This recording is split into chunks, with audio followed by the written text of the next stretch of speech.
Today I'm going to tell you the story of how I got named WILDMAN. So, first of all, I used to run a lot of nitros back in the days and stuff like that, and I was always fiddling around trying to get more.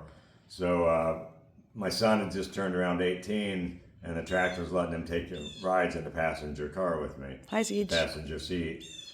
Back in them days, it was pulling like 180-foot long wheelies, almost a third of the way down the track, almost every time I went up there. So it was amazing that the tower was letting me do that. But what I didn't know is the guy that was normally down there sitting there, and he's the starter, which he controls whether or not you get a race or not. He was on vacation for 2 weeks, so the tower was letting me run with my son in the car, and everything was really good. But like always, I wanted a little bit more power. So one weekend I put a 3-stage nitrous kit on my car that was a total of 600 shot. And I was going to come out of the hole on one shot and hit the second one and then hit the third one as we were down the track. But when I pulled up to the line, the old starter was back, and he looked at me and he said, "No, you can't run with a passenger on the nitrous." And I said, "The tower is okayed. I've been doing it for the last couple of weeks." And he goes, "Okay, but this is the last time, no more." So I said, "Okay." So what you did I got do? the last ride. I switched all 3 nitrous kits on out of the hole. So it was a 600 shot out of the hole. Needless to say, it kind of overpowered the car a little bit on one side. So it pulled about a 3-foot wheelie and headed just past the tree into the other lane, and it dropped back down. I straightened it out, and instead of shutting one of the nitrous kits on, I hit it again. It jumped, pulled a wheelie and jumped sideways towards the wall, perfectly towards the wall on the opposite side. And I kept into it, and I spun the tires and got it straight and let up on it. And I had it lined up again, and instead of just cruising down the road, I hit the son of a bitch again. And it went up in the air, and it pulled a wheelie and came down on a 330-foot speed, the timing box. And all I seen was little pieces of styrofoam flying. At that point, I was in the other lane, and I had already ran and finished my run down the track.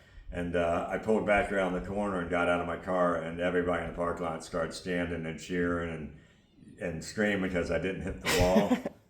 And I thought that was great because I didn't hit the wall. Well, the next weekend I come back, and I go to race, and they told me the tower wants to talk to you. So I go up to the tower, and I get scolded.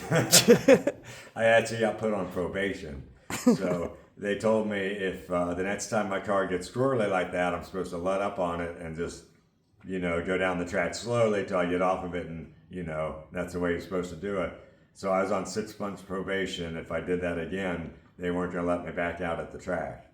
So when I came up to the line that night to race, I didn't have all the nitrous on. I just started with my 325 I had, and I got up there, and all of a sudden he called me WILDMAN. So I was named WILDMAN from that point on after my squirrely ride with my son in the ride, which he'll never forget to this day. Yeah, that's how I got the name WILDMAN. Coincidentally, I blew that engine up that night. So it was a racing block. It was a Motown. I think it was a dart block.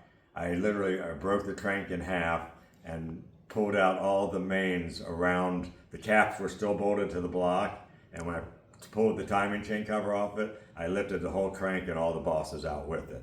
So the 600 shot destroyed my little 350, but I had another motor, and when I got it back out the next weekend, we were running good again.